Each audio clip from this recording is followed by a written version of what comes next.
Olá pessoal, tudo bom? Eu sou Ed Soares e sejam bem-vindos. Esta é uma série de questões comentadas de direito constitucional. E no final do vídeo eu vou deixar para vocês na descrição as questões comentadas no Anki, tá? Em arquivos Anki. Assim vocês podem estudar e revisar e manter este conteúdo na memória a longo prazo, tá bom? Então vamos lá?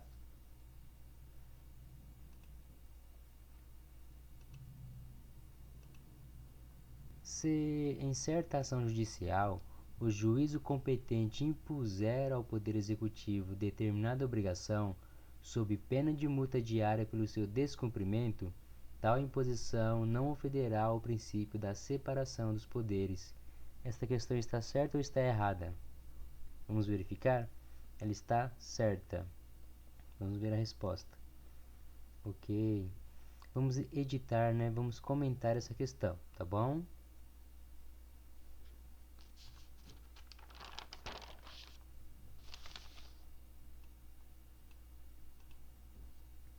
Vamos lá. Bom, o que acontece? No artigo 5º da Constituição Federal, no seu inciso 35, fala que a lei não excluirá da apreciação do Poder Judiciário lesão ou ameaça a direito. Então, o que acontece? Caso o Judiciário imponha multa ao Poder Público, né? Caso o Poder Público descumpra alguma obrigação imposta por força de decisão judicial, isso não ofenderá o princípio da separação dos poderes, tá bom? Então vamos escrever esses comentários aqui? Vamos lá. Então, no artigo 5º, né, da Constituição Federal de 88, diz assim: a lei não excluirá da apreciação do Poder Judiciário lesão ou ameaça a direito, tá bom?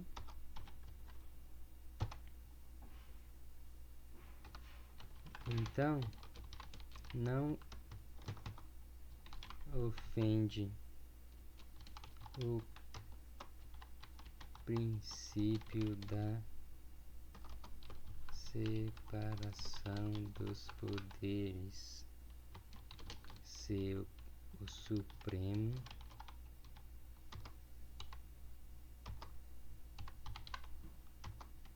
impõe multa ao poder público por descumprir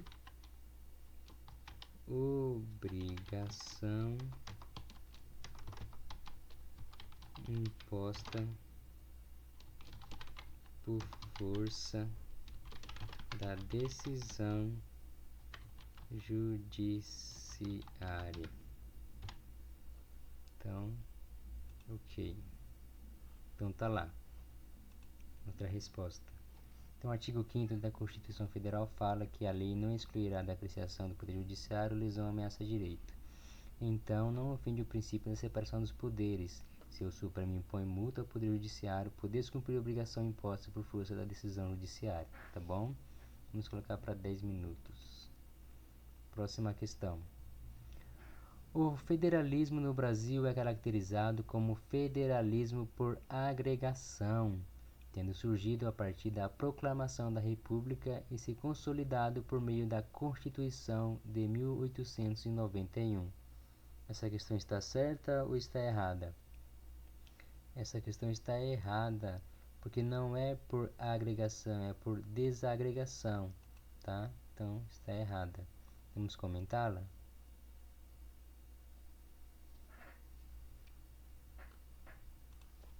Então vamos lá. Então, gente, o federalismo no Brasil, ele é caracterizado por desagregação, né? Então nós tínhamos um estado unitário, né, e centralizado. E através da proclamação da República, o Estado brasileiro se descentraliza, né? E de fato foi por meio da Constituição de 1891 que o Estado brasileiro se desagregou, se descentralizou, tá bom? Vamos escrever isso aqui.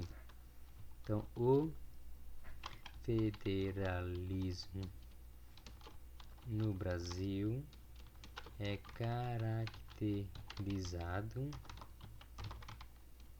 por desagregação. Então, o Brasil era um estado centralizado, né? Um estado unitário. E com a proclamação da República, o estado descentralizou-se. E justamente o que? Através da Constituição de 1891. Tá bom?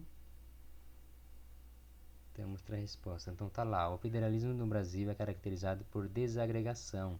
O Brasil era um estado centralizado, né? Era unitário. E com a proclamação da República, o estado descentralizou-se através da Constituição de 1891. Vamos mandar para 10 minutos, tá bom? Porque aí, quando ele reaparecer, nós vamos mandar para um dia, tá? Próxima questão. A forma federativa de Estado adotada pela Constituição Federal consiste na descentralização política e na soberania dos Estados-membros, os quais são capazes de se auto-organizar mediante a elaboração de constituições estaduais. Essa questão está certa ou essa questão está errada, gente? Bom, essa questão está errada. Por quê? Porque a soberania não é dos Estados-membros. A soberania ela é da República Federativa do Brasil, tá bom? Então vamos comentar essa questão.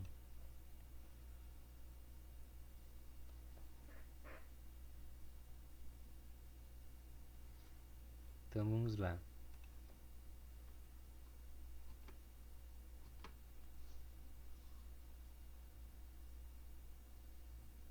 Então o federalismo no Brasil é caracterizado pela descentralização e autonomia dos Estados-membros, tá? Somente a República Federativa do Brasil é que possui soberania, tá bom? Então o que acontece? Os Estados-membros possuem auto-organização, autogoverno e auto-administração. Vamos escrever isso? Então, ó, o federalismo no Brasil é caracterizado pela descentralização e o que? Autonomia dos Estados membros, tá? Somente a República Federativa do Brasil possui soberania, tá? E os Estados membros possuem o quê? Possuem auto-organização. O que é auto-organização? Eles podem elaborar as próprias constituições e leis, tá bom? Os Estados-membros também possuem autogoverno.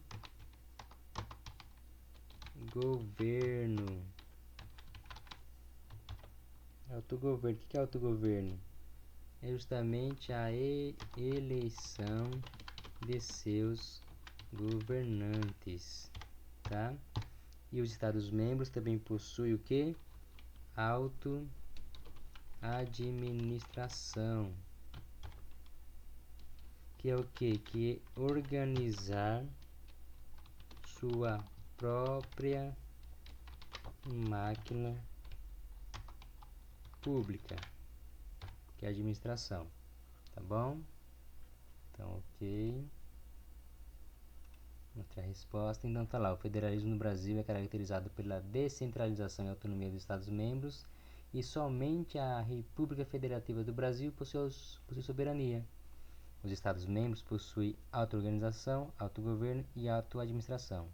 Tá bom? Próxima questão.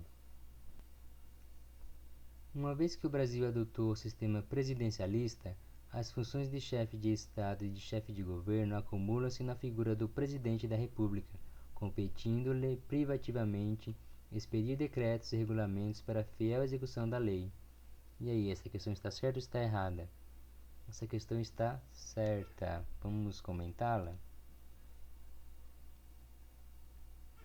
Então, gente, o que acontece, né?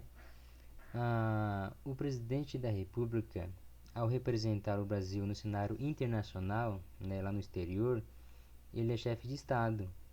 E quando ele comanda o Brasil aqui dentro, né, na parte interna, ele é considerado chefe de governo. E aí ele pode emitir decretos, né, e regulamentos, né, para aplicação da lei. Vamos escrever isso? Então, ó, ao representar o Brasil no cenário internacional, o presidente é chefe de Estado, tá? E ao comandar o Brasil no cenário interno, ele é chefe de governo. E aqui ele pode emitir decretos e regulamentos para aplicação da lei, tá bom? Então, vamos mostrar a resposta. Então tá lá, ao representar o Brasil no cenário internacional, o presidente é chefe de Estado e ao comandar o Brasil no cenário interno, ele é chefe de governo. E aqui ele pode emitir decretos e regulamentos para aplicação da lei. Vamos mandar para 10 minutos. Próxima questão. Bom, antes de comentar a última questão, eu quero lembrar vocês que eu deixei essas questões comentadas em arquivos Anki na descrição do vídeo, tá? Assim, vocês podem estudar e revisar. Para quê? Para manter este conteúdo na memória a longo prazo, tá? Através da revisão espaçada, tá ok? Então vamos para essa próxima questão. Então tá lá.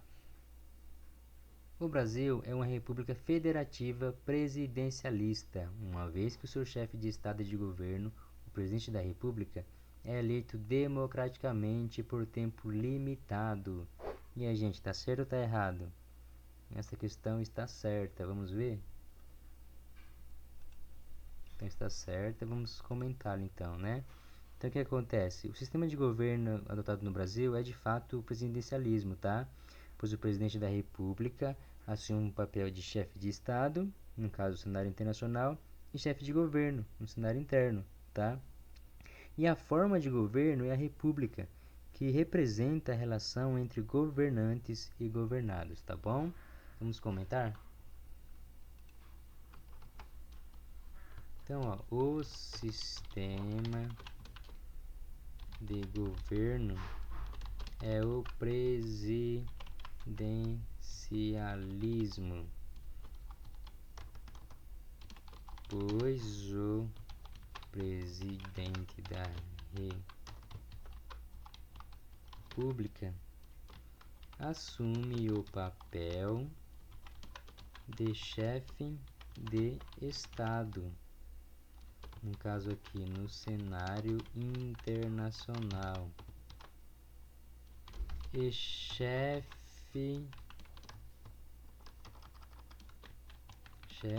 de governo no cenário interno, tá bom? E a forma de governo adotada no Brasil é a república que representa a relação entre governantes e governados. Tá bom? Então, vou mostrar a resposta. Então, tá lá. O sistema de governo é o presidencialismo, pois o presidente da República assume o papel de chefe de Estado no cenário internacional e chefe de governo no cenário interno. A forma de governo é a república, que representa a relação entre governantes e governados. Vamos mandar para 10 minutos, tá bom? Então, ó, o que acontece? Percebe que o azul, que eram questões novas, foram todos feitos e comentados, tá bom? E agora, dentro de 10 minutos, temos mais 5 questões, que foram essas que a gente comentou. Tá? Então tá lá. Se em certa ação judicial, o juiz competente impuser ao Poder Executivo determinada obrigação, sob pena de multa diária pelo seu descumprimento, tal imposição não ofenderá o princípio da separação dos poderes, né? Então está certo. E aí qual foi o comentário? Que no artigo 5º, a lei não excluirá da apreciação do Poder Judiciário lesão ou ameaça ao direito, tá? Bom, revisou novamente, vamos mandar para um dia, tá? Então amanhã essa questão irá aparecer novamente para que você possa revisá-la. Próxima. O federalismo no Brasil é caracterizado como federalismo por agregação. Lembra que está errado, né? É por desagregação, né? Então, lembra do comentário. O federalismo no Brasil é caracterizado por desagregação, pois o Brasil era um estado centralizado, unitário, né? E com a proclamação da República, descentralizou, né? Através da Constituição de 1891. Vamos mandar para um dia. Se você achar que está muito fácil, você manda para revisar em 4 dias, tá bom? Próxima. A forma federativa de Estado adotada pela Constituição Federal consiste na descentralização política e na soberania dos Estados-membros. Lembra que o Estado-membro não tem soberania? Quem tem soberania? A República Federativa do Brasil. Né? Então está uma questão errada. Ó.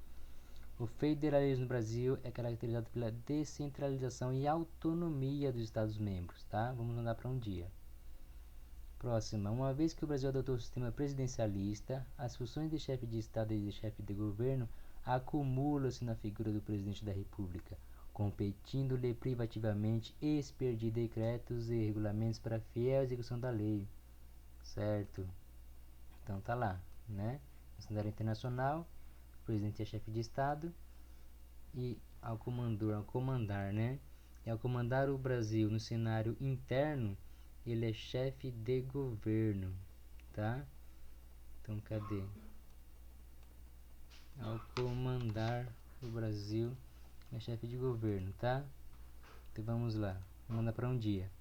Próximo, o Brasil é uma república federativa presidencialista, uma vez que o seu chefe de Estado e de governo, o presidente da República, é eleito democraticamente por tempo limitado. Então tá certo, né? Então o sistema de governo é presidencialismo, o presidente da República assume o papel de chefe de Estado no cenário internacional e de governo no cenário interno. Então, manda para um dia. Bom, parabéns, você terminou este baralho por enquanto. Então aqui terminamos de fazer a nossa revisão por hoje, tá? Bom, eu espero ter ajudado e peço que vocês se inscrevam no canal, deixem o like e comente também, né? Espero vocês na próxima, tá bom? Até lá!